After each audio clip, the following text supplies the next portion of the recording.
বেনাপোল বন্দর থেকে ভারতের কলকাতা শহরের দূরত্ব মাত্র ৮৪ কিলোমিটার। ভ্রমণ, ব্যবসা, চিকিৎসা বা অন্যান্য কাজে ভারত বাংলাদেশের মধ্যে যাতায়াতকারীদের বড় অংশ ব্যবহার করেন বেনাপোল পেট্রোপোল রুট।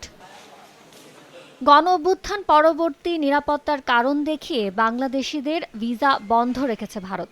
এতে কমে গেছে যাত্রী যাতায়াত। ২০২৩ সালের তুলনায় ২০২৪ সালে কমেছে ২,৩৪,০০০।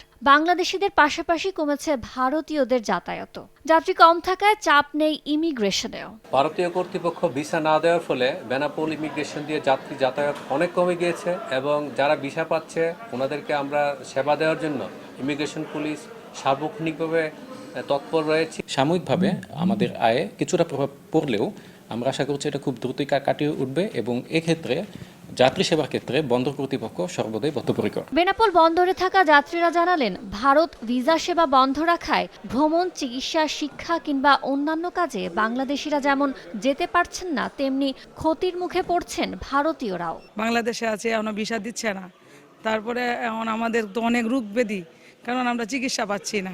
বাংলাদেশে ভিসা পাওয়ার কারণে পর্যটনটা যেতে পারছে না বলে ব্যবসায়িক ক্ষতি হচ্ছে। যাতায়াতকারীরা বলছেন, বাংলাদেশে অন্তর্বর্তী সরকার দায়িত্ব নেওয়ার পর বর্তমানে নিরাপত্তা পরিস্থিতি উন্নত হয়েছে।